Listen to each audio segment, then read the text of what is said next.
अस्सलाम वालेकुम पाइसियंस, मैं हारिस अज़मी प्रोफेशनल एस्ट्रोलॉजर आपकी खिदमत में हाज़िर हूँ इस हफ्ते की एस्ट्रोलॉजिकल रिसर्चेज़ लेकर। कैलकुलेशंस के मुताबिक या इल्म फ़ल्कियात के जितने भी असूल हैं उनके मुताबिक पाइसियंस आखिरी हफ्ता अक्टूबर का कोई अच्छा टाइम नहीं है।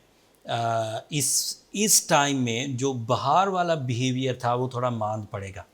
वैसे तो 23 अक्टूबर से जब से सैटर्न डायरेक्ट हुआ है वो आपके लिए कुछ ट्रबल्स तो वहीं से शुरू हो गई। बाय रूल्स इट इज़ साढ़ सत्ती फेज़ जो आपकी सेहत को टेस्ट करेगी, जहाँ पर आप अपने नेचुरल फ्लो में थोड़ी स्लो, थोड़ी लेथार्जिकनेस देखेंगे। ये तो एक फैक्टर हो गया। बट अब 25 अक्टूबर को बहरहाल सूरज ग्रहण भी है और ये है भी आपके लिए 9th एंगल पर।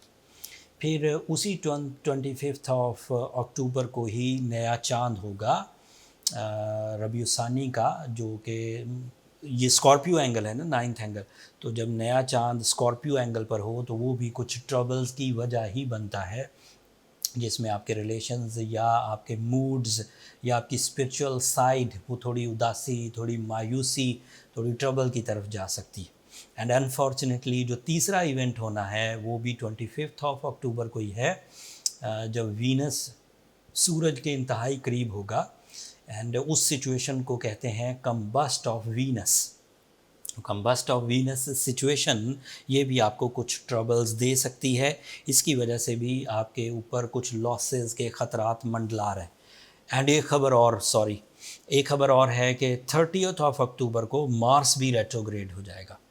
एंड मार्स की रेट्रोग्रेशन 70 दिन पर मबनी है। ये 2023 में 10 जनवरी तक अब रेट्रोग्रेड रहेगा। मार्स पिछले साल रेट्रोग्रेड नहीं हुआ था, इस साल जाके रेट्रोग्रेड हुआ है और ये अब तकरीबन 2.25 महीने के लिए रेट्रोग्रेड रहेगा। ये सारे स्टार्स पाइसियन आपके लिए सहारा थे ड्यूरिंग द साढ़ सत्ती।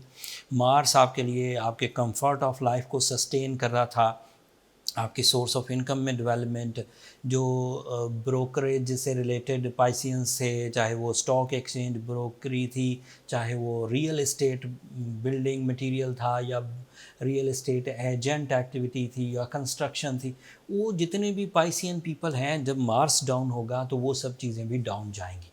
एंड जब साढ़ सत्ती का इम्पैक्ट आएगा तो भी उन चीज़ों ने डाउन होना है। फिर सूरज को ग्रहण आएगा 25 को, तो उसकी वजह से भी कुछ इम्पैक्ट्स आएंगे। मैं सब 1 बाय 1 बयान करता हूँ ताकि अब इन सब चीज़ों को समझ सकें।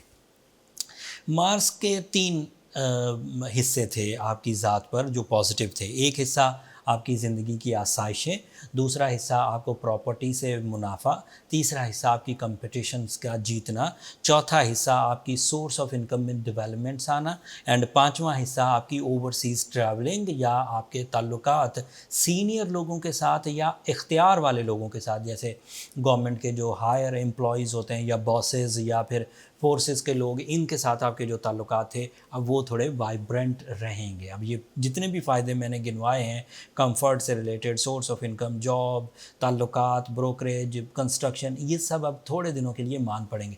ये असल में पहले क्या था, 2 चीज़ें थी, आपके नेचुरल एबिलिटीज़ मतलब आपका talent, plus support of time by mars. So ये 2 चीज़ें मिली हुई थी तो आप ज़्यादा तेज़ी से चल रहे थे। अब आपके पास एक चीज़ रहेगी, दैट इज़ योर टैलेंट। वो कोई नहीं छीन सकता, that is your ability. If you have lot of experiences, if you have lot of will, if you have skills, if you have resources, if you have plans, if you have play area, so वो play कर जाइए। जो आपके tips पर है, आपको किसी चीज़ की ज़रूरत नहीं, आप वो कर जाएंगे, वो प्रॉब्लम नहीं। लेकिन जिन चीज़ों में आप करके देखना चाहते थे कि मेरी अगर किस्मत अच्छी हुई, मेरा अगर वक्त अच्छा हुआ तो मैं कर जाऊँगा, तो वो वक्त तो अब मैं बीइंग अ प्रोफेशनल एस्ट्रोलॉजर आपको बता रहा हूँ कि वो थोड़ा स्लो डाउन है, तो वो सपोर्ट आपको नहीं मिलेगी। सन को ग्रहण होगा, ग्रहण के लिए मैंने एक अलग वीडियो बना दी है, उसे एक नज़र देख लीजिएगा। ग्रहण आपके 9वें घर में है। 9th एंगल पर ग्रहण का मतलब है स्पिरिचुअल साइड की थोड़ी इश्यूज़, आपके बिलीव्स में थोड़ी कमी, आपके अंदर मायूसी का पहलू, फ़िक्र का पहलू ये बुलंद होगा। And unfortunately at the same day एक दूसरा इवेंट भी है। अब इसको इस तरह समझिए कि सूरज ग्रहण जो कराची में है वो 3:57 से शुरू है और 5:56 तक चलेगा। 5:56 पर जब उसने ख़त्म होना है तो वो असल में ग्रूब हो जाएगा, चलेगा उसके बाद भी, लेकिन पाकिस्तान में दिखना बंद हो जाएगा। एंड जैसे ही नमाज होगी मगरिब के सूरज गुरूब होने के बाद, तो नया चांद तुलू होगा। वो जो नया चांद है वो स्कॉर्पियो में तुलू होगा, कि एक ग्रहण के असरात अभी चल ही रहे होंगे कि मून इन स्कॉर्पियो आ जाएगा। मून इन स्कॉर्पियो अलग एक उदासी पैदा करता है। रूल्स ऑफ एस्ट्रोलॉजी के मुताबिक वो आपकी जो प्लेजर लेवल्स हैं उन्हें डाउन करता है, आपकी जो हिस्से मिजाज है उसे कमज़ोर करता है, आपकी जो हसासियत है, over sensitivity, extra sensitive potentials उन्हें बढ़ा देता है।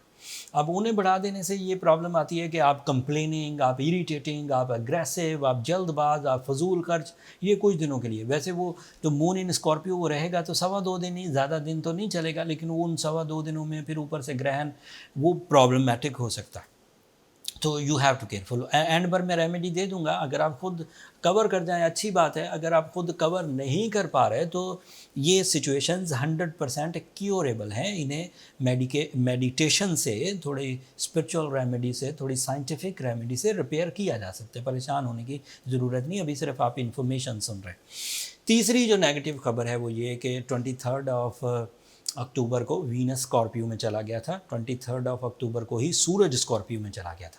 अगर कोई ये दोनों प्लैनेट वीनस और सन जो कि स्कॉर्पियो एंगल पे हैं, इंतहाई क्लोज हैं, दोनों 2 डिग्री पे होंगे, दोनों ही 2 डिग्री पे होंगे, तो इसका मतलब ये है कि ये क्लोज हैं, एक दूसरे के करीब हैं। इस सिचुएशन को एस्ट्रोलॉजिकली कम्बस्ट सिचुएशन कहते हैं। कम्बस्ट को उर्दू में कहते हैं जल जाना। मतलब अपनी जो उसकी वजह शोहरत है, जो उसकी प्रॉपर्टीज़ हैं, वो हमें नहीं दे पाएगा। हमें नहीं दे पाएगा तो का मतलब ये है कि उसने हमें फ्यूल देना था हमारी पीसफुलनेस का, उसकी वजह से हमारे अंदर रोमांस था, उसकी वजह से हमारे अंदर ब्यूटी लविंग नेचर थी। अल्लाह ताला की मखलूक़ात हैं, जैसे सूरज रोशनी देता है इसी तरह वीनस जज्बात देता है। अगर चांद से जज्बात पैदा होते हैं, अगर करेज जो है वो मार्स से पैदा होती है, इस तरह वीनस की भी तो कोई ड्यूटी होगी। जो हमने ऑब्ज़र्व की जब एस्ट्रोलॉजी बन रही थी आज से हज़ारों साल पहले, तो उन्होंने यही ऑब्जर्वेशन की कि जब भी वीनस अच्छी फॉर्म में हो वो रोमांस देता है, वीनस अच्छी फॉर्म में हो वो निफासत देता है, वीनस अच्छी फॉर्म में हो वो प्लेजर्स देता है, वीनस अच्छी फॉर्म में हो वो रोमांटिक कर देता है। अब जब वीनस कम्बस्ट होगा तो इसके सब वाइस वर्सा होगा।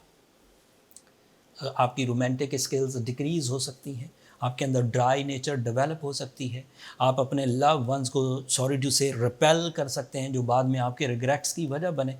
अब जब ये चीज़ आपको पता चल गई है कि वीनस कम्बस्ट हो रहा है, तो अब आपको अपने अंदर तब्दीली लानी है फॉर सम डेज़, कि आप अपने रिश्ते खो ना दें। मतलब ये सेम उसी तरह है कि किसी आदमी को ये कह दिया जाए कि आगे ठोकर है, और वो फिर भी जाके ठोकर में घुस जाए और गिरे, तो वो कोई अक्लमंदी तो नहीं है। जब पता था कि आगे ठोकर है, बताया था जिन लोगों ने उस ठोकर को देखा हुआ है, तो फिर आपको बचना भी था उससे। उसके बचने में पहले तो अपनी जो ह्यूमन एबिलिटीज़ हैं उन्हें यूज़ करें। ह्यूमन एबिलिटीज़ में आपकी सैक्रिफाइसिंग नेचर है, आपका टॉलरेंस लेवल है, आपका कॉन्फिडेंस लेवल है, आपकी स्पिरिचुअल सेक्टर है, आपकी आजिज़ी है, आपके कुर्बानी देने के जज्बे हैं। ये सब ऐसी चीज़ें हैं जो रिश्तों को मजबूत कर सकते हैं। बट अगर फिर भी कोई कमी रह जाए तो बीइंग अ पाइसियन, एज के आप 7.5 को फेस कर रहे हैं, तो आपने ब्लू सफ़ायर तो पहना होगा, स्टोन वही चलेगा, वो इनफ है, मोर देन इनफ है। एंड साथ में सूरह शम्स को आप बढ़ा दीजिए, और सूरह शम्स के साथ अब सूरह यासीन की सेकंड लास्ट आयत को भी 5 दफ़ा ऐड कर दीजिए। इससे क्या होगा कि स्पिरिचुअल ब्लेसिंग्स, इत्तफाक, इत्मीनान, बेचैनी का खात्मा, ये सब हमें मुयस्सर आ सकेगा। एंड साथ ही साथ हमें साइंटिफिकली ब्लू सफ़ायर से इतनी रेडिएशंस फ्रेंडली वे में मिल जाएंगी जिससे ये शॉर्ट टर्म प्लैनेट्स, ये ग्रहण के असरात, ये वीनस का कम्बस्ट होना, ये मून इन स्कॉर्पियो, ये सब रिपेयर हो जाएगा। ये खबर नहीं, मैं वो दे चुका हूँ, मार्स का ही रेट्रोग्रेशन 30 को। सो ये सब चीज़ें रिकवर हो जाएंगी। जब ये रिकवर हो गई तो then you get your success momentum without any hesitation. आप अपनी सेहत में, आप अपने रिलेशंस में, आप अपने कारोबार में, आप अपने लव लाइफ में, आप अपनी फैमिली जो ड्यूटीज़ हैं उसमें प्रॉपरली निभाते रहेंगे, कोई मुश्किल नहीं आएगी। That's all from my and Piscean. और बहुत सारी चीज़ें थी, ये इवेंट इतने बड़े हैं पाइसियन, वीनस का कम्बस्ट होना, एक पूरी वीडियो में मुझे उसकी डिटेल देना चाहिए थी, या सूरज ग्रहण की तो मैंने बना दी, जैसे मार्स की रेट्रोग्रेशन, लेकिन मैंने इसे थोड़ा थोड़ा सारा ही बयान कर दिया। उसकी वजह ये थी कि चाहे ये कितने भी सीवियर हो, एंड पर जो रेमेडी है, जो आपको बातें पता हैं, जो मैं नहीं बता सका वो बातें भी, एंड पर रेमेडी यही होनी थी। इन चीज़ों से बचने का हल यही था। एक तो 25 तारीख को नमाज कुसूफ ज़रूर पढ़िएगा, 3:57 से लेकर 5:57 तक। तो ये ये टाइम आपकी नमाज कुसूफ का है, या सूरह इखलास पढ़िए, ज़रूर वो आपको फ़ायदा देगी। एंड अदरवाइज़ सूरह Shams 5 times in a day daily, and सूरह यासीन सेकंड लास्ट आयत 5 टाइम्स अ डे डेली, ये आपको रिलीफ देगी। चलो, सफ़ेद रंग का सदका करना, काले रंग की चीज़ों को अवॉइड करना, ये भी आपके लिए सूदमंद साबित होगा। मैंने कोशिश तो की आपके सारे जो तिश्नगी है, जो आपको अवेयरनेस जानी चाहिए, वो पहुंचा दी, बट कोई चीज़ मिस कर गया हूँ तो कमेंट्स में इजहार कर दीजिएगा, अगले हफ्ते उसको भी आपके सामने ज़रूर पेश करूँगा। आप मुझे इजाज़त दीजिए। मेरी 2 दरख्वास्तें पाइसियंस, उन्हें मत भूलिएगा। एक तो अपनी दुआओं में मुझे और मेरी टीम को ज़रूर याद रखिएगा, एंड चैनल को सब्सक्राइब करना मत भूलिएगा। आप लोगों की सब्सक्रिप्शन हमारी हौसला अफजाई की वजह बनती है। अगले हफ्ते तक के लिए इजाज़त, अल्लाह ने के बाद।